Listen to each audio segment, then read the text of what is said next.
आज मैं आपको वो जानकारी दे रहा हूं जो आज तक आपने सुना नहीं होगा। सुने होंगे लेकिन गौर नहीं किया होगा।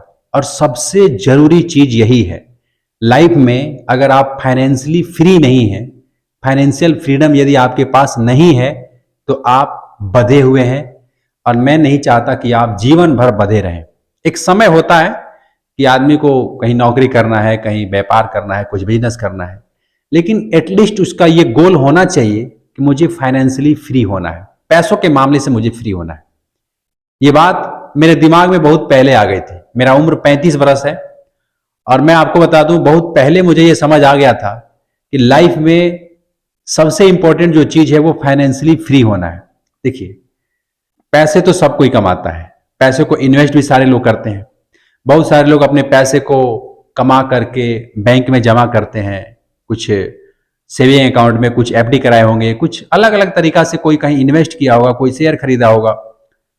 हर कोई का मेन मकसद यही होता है कि यार हमें इतना पैसा हमें मिलता रहे कि हम फाइनेंशियली फ्री हो जाएं और वो चिंता ना रहे जो हमारी बेसिक नीड है, जैसे राशन, दवाई, पढ़ाई, ईएमआई, बिजली का बिल, बच्चों का फीस, ये सब जो खर्चे हैं ना हर महीने का, ये हमें कोई व्यवस्था हो जाए फाइनेंशियल, कम से कम इसका टेंशन ना हो, इसका इनकम मुझे कहीं ऐसा होता रहे, पैसिव इनकम, जिससे कि मुझे फाइनेंशियली फ्रीडम मिले, आजादी मिले, ताकि मैं अपने मर्जी के हिसाब से कहीं घूमना चाहूं तो घूम सकूं, कहीं जाना चाहूं तो जा सकूं। चाहते तो सभी हैं, सुने हैं, वीडियोज में देखे होंगे, कहीं मोबाइल में देखे होंगे, हालांकि इस तरीके का बात कोई करता नहीं है।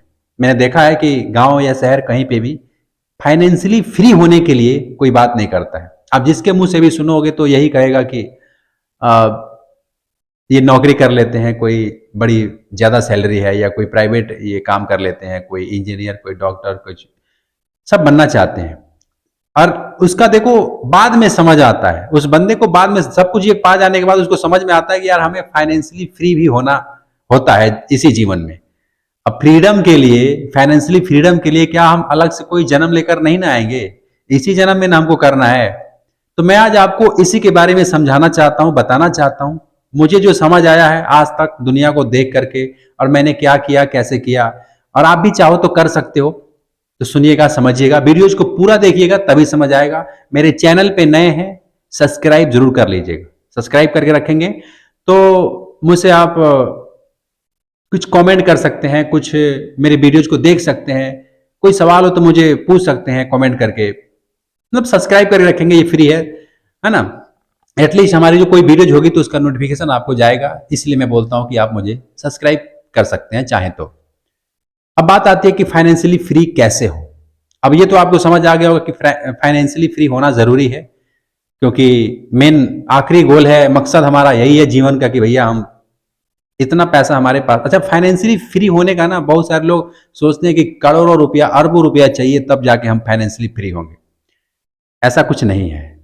मेरा मानना है कि आपके पास इतना पैसा एटलीस्ट होना चाहिए कि जो आपकी बेसिक नीड है, जरूरतें हैं, वो आपका पूरा होता रहे, तो मैं मान लूंगा कि आप फाइनेंशियली फ्री हैं। अब मतलब बिना काम किए, आप काम नहीं जा रहे हैं, काम कर रहे हैं, नहीं कर रहे हैं अपने मर्जी के हिसाब से। ऐसा नहीं कि रोज सुबह टिफिन लेकर के भागना है, अपने ऑफिस में, अपने दफ्तर में, अपने बिजनेस में ये सब मीटिंग लेना है, वो करना है। मैं उसको नहीं मानता। मैं ये मानता हूं कि एटलीस्ट आपके पास इतना पैसा होना चाहिए कि आपको ये जरूरत ना हो कि मुझे ईएमआई कहां से देना है, गाड़ी का पेट्रोल कहां से भरवाऊंगा, बच्चों का फीस कहां से दूंगा, ये चिंता आपके दिमाग में ना रहे। इतना इनकम आपको होता रहे। अच्छा, बहुत सारे लोग हैं कहेंगे सर कितना इनकम मतलब चाहिए, क्या आपने क्या, मैंने अपने हिसाब से एक रूल बनाया है और मुझे लगता है कि ये रूल हर इंसान पे फिट बैठेगा जो मेरी तरह सोचता और समझता है। ये रूल क्या है, मैं ना थोड़ा सा यहां पे लिख के समझाता हूं। देखिए, पहला, आप राशन घर में खाते होंगे, दूसरा बिजली का बिल देते होंगे, तीसरा ईएमआई देते होंगे, चौथा बच्चे पढ़ते होंगे तो पढ़ाई का फीस देते होंगे, ठीक है, पांचवा गाड़ी है तो पेट्रोल देते होंगे, और मैं छठवां में मान लेता हूं अन्य खर्च जो आप कुछ करते होंगे। ये कितना कितना लगता होगा। फॉर एग्जाम्पल, इसको इतना भी सीरियस मत लीजिएगा, एग्जाम्पल हो सकता है ये जो खर्चे मैं बता रहा हूं आपका कम भी हो इससे और इससे ज्यादा भी हो। तो मान के चलिए राशन आप महीने का 5,000 रुपए का खाते हैं, 5,000 का। बिजली का बिल आपका 1,000 रुपया महीना आता है। और ईएमआई जो आपने लिया है, गाड़ी लिया है, घर लिया होगा, कोई फोन लिया होगा या कोई लोन कोई कर्जा लिया होगा, तो मैं मानता हूं कि 5,000 रुपये आपका ईएमआई में जाता है। और बच्चों का जो फीस है आप 1,000 रुपया देते होंगे महीने का, मैं मान लेता हूं। और पेट्रोल आप 100 रुपये का रोज डलवाते हैं, महीने का 3,000 रुपये आप ये देते हैं, प्लस अन्य खर्च मैं 3,000 रुपये मान लेता हूं। ठीक है, अब देखिए कितना हो गया, 5 1 6 5 11 12 3 15 3 18, 18,000 रुपया हो रहा है। मैं मोटा मोटा मान लेता हूं कि आप महीने का 20,000 रुपया कितना आपका खर्च है, हर महीने का 20,000 रुपया आपको चाहिए ही चाहिए, ये आपकी बेसिक जरूरत है। एक मध्यम वर्ग परिवार के लिए 20,000 रुपये काफी है। देखो वैसे खर्चा तो हमारा जितना मर्जी हो, जितना पैसा रहेगा हम फूंक ही देंगे, लेकिन मेरा मानना है कि इतना यदि आपके पास हर महीने आता रहे तो एटलीस्ट आपकी जो बेसिक जरूरतें हैं, नीड है, ये आपका पूरा होता रहेगा। यहां तक क्लियर है? अब आप काम न करें फिर भी अगर महीने का 20,000 रुपये आ रहा है तो यानी आप फाइनेंशियली एक तरह से फ्री हैं, क्योंकि इतना ज्यादा टेंशन आपको नहीं है। ये मेरा रूल है, ये आपका नहीं, मेरा रूल है।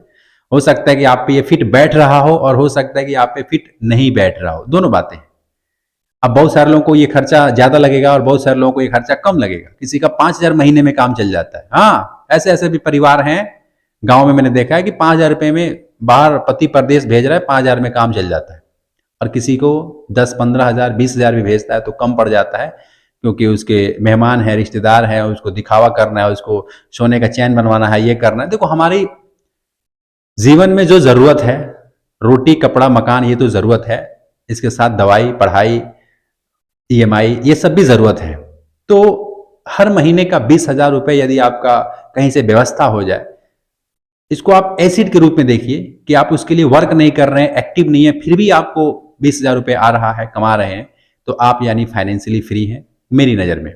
अब आपका डिफिनेशन कुछ और हो सकता है, लेकिन मेरा डिफिनेशन यही है।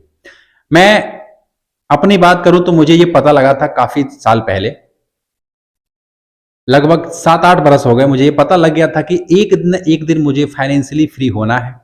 मैं अभी फ्री नहीं हुआ हूं, मैं ये नहीं, झूठ नहीं बोलूंगा आपसे कि मैं फ्री हो चुका हूं। एटलीस्ट मुझे ये पता लग गया, आपको भी यदि पता लग गया कि फाइनेंशियली फ्री होना जरूरी है हर इंसान को।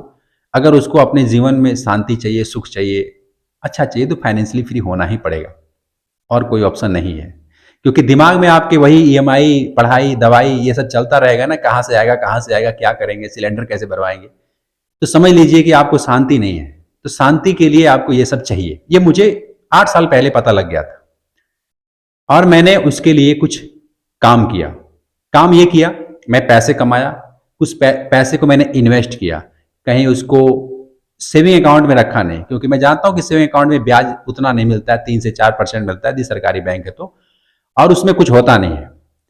तो मैंने क्या किया, मैंने उस पैसे को घर बनाया, घर बना के रूम, दुकान बनाया, उसको रेंट पे दिया। दुकान है, वहां से रेंट आता है। कुछ व्यापार मैंने ऐसे किया जो किसी आदमी को मैं बैठा दूं तो वो आदमी मैनेज कर ले, मेरी जरूरत न पड़े। तो थोड़ा भी बहुत कमाता है, 4-5 हजार रुपये भी अगर मुझे बचा के देता है, महीने की मैं बात कर रहा हूं, महीने का, अगर सब कुछ उसका सैलरी वगैरह सब काट छाट करके अगर मुझे 4-5 हजार रुपये दे रहा है तो वो भी ठीक है। तो कुछ वहां से, कुछ यहां से, कुछ यहां से, मैंने कुछ बड़ा नहीं किया। छोटे छोटे काम में मैंने ये देखा कि कहां से 2,000, कहां से 5,000, कहां से 4,000, ऐसे करके मेरा जो महीने का नीड है, जरूरत है, ये कैसे पूरा होगा, मैंने इसके लिए कुछ व्यवस्था कर दिया है। हालांकि अभी मैं काम नहीं भी करूं फिर भी कुछ इनकम होता रहे, लेकिन मेरा मकसद ये नहीं है। मैं फाइनेंशियली फ्री तो हो ही जाऊंगा, इतना मुझे पता है, लेकिन मुझे मकसद कुछ और है, मुझे कुछ और करना है, कुछ बड़ा करना है, कुछ ऐसा करना है जो मैं आपको बता नहीं सकता, क्योंकि बता दूंगा तो उसका पावर हल्का हो जाएगा, ऐसा मुझे लगता है। तो करके दिखाने वालों में मेरा नाम शुमार हो कि भैया करके दिखाया, फिर बताया, बता करके अगर मैं नहीं कर पाया तो फिर वो एक बोझ बन जाती है। तो समझाने का और इस वीडियो को बनाने का सिर्फ यही तात्पर्य है कि आप भी यदि चाहो तो फाइनेंशियली फ्री हो सकते हो। बहुत सारे काम हैं। आप जमीन खरीद करके छोड़ दो, आप रेंट मकान बना करके छोड़ दो, आप सोना चांदी हीरा मोती जो खरीद सकते हो खरीद लो, उससे इनकम आपको मिलता रहेगा, रेंट आपको मिलता रहेगा। कुछ ऐसा चीज है, जनरेटर है, समियाना है, जो खरीद करके रेंट पे देते रहो, पैसा आता रहेगा, आपका इनकम नीड जरूरत पूरे होते रहेंगे। देखो, इसके लिए करोड़ों अरबों रुपए नहीं चाहिए। अगर 1 करोड़ है आपके पास, 1 करोड़, अगर उसको आपने सही उपयोग कर दिया है तो आप फाइनेंशियली फ्री हैं। आपके पास 50 लाख रुपया है और यदि आपने उसको सही तरीके से अलग अलग इन्वेस्ट कर दिया है, उस मनी को सेव कर दिया है, इन्वेस्ट कर दिया है, तो आप फाइनेंशियली फ्री हैं। आपकी बेसिक नीड पूरी हो रही है हर महीने का, आपको उसका चिंता नहीं है, आप नहीं भी काम करो फिर भी वो आपका खर्चा चल जा रहा है, तो आप फाइनेंशियली फ्री हैं। फाइनेंशियली फ्री का मेरा मतलब बाकियों से बिल्कुल अलग है। एक मिडिल क्लास परिवार का कोई व्यक्ति यदि फाइनेंशियली फ्री होना चाहता है तो आज इस 2026 में हो सकता है।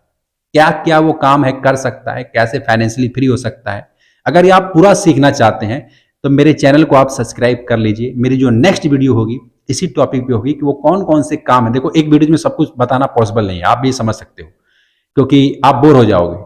इसलिए थोड़ा सा सब्र कीजिए, सब्सक्राइब कीजिए, लाइक कीजिए, कमेंट कीजिए। मुझे अगर पूछना चाहते हैं तो कमेंट जरूर कीजिए, मैं बहुत सारा काम आपको बताने वाला हूं। तब तक के लिए खुश रहिए। जय हिंद।